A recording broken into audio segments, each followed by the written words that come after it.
Let's talk about who may be there, who may be in Washington, D.C.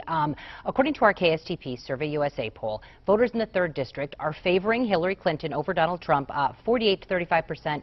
16% are going for a third-party candidate or undecided. Senator Bonoff, you or some of the other organizations have been running ads talking about how Representative Paulson has supported Donald Trump. Representative, you've gone on to say since then that you are no longer supporting Donald Trump. And Senator Bonoff, is that fair to continue to say that he is supporting Trump when he's now said that he's not? Yeah, so I have no control over what outside groups do. So, for example, I actually changed an ad to say supported because he said he now disavows him. But I do want to talk about why I have connected Eric Paulson to Donald Trump, and I think that that's a fair question. So let me address that.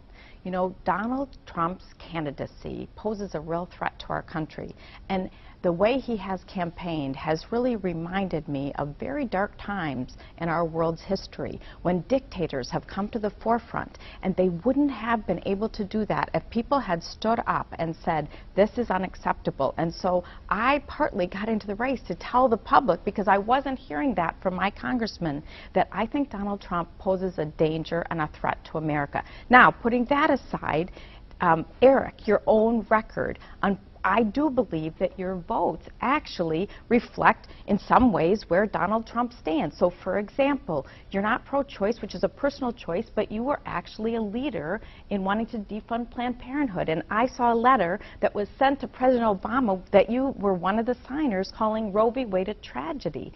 And our district resoundingly rejected the gay marriage ban. And then I came back and was a co-author on the Freedom to Marry bill, but you got an award for your effort to put that ban into the Constitution.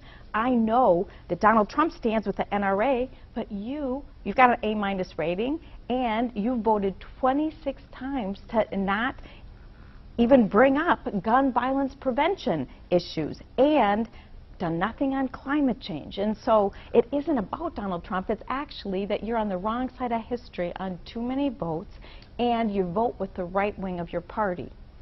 Representative? Well, just to be clear, I had never endorsed Donald Trump. I was expecting to hopefully be able to vote for the nominee at one time, and had said he would have to earn my vote when he became the nominee, and have said since that he cannot earn my vote. I endorsed Marco Rubio. I'm the only one who has not endorsed either candidate running. And we have two flawed candidates running, deeply flawed candidates running, unfortunately.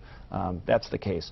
I think a lot of the issues that Terry brought up, folks know that I focus on issues where we have bipartisan support, where there is consensus. She wants to talk about divisive issues. I think people are tired of single-issue politics and getting into that type of a debate. But I'll continue to work and have my track record focusing on issues where we come together and actually move the ball forward. Do you want to publicly support a candidate for president?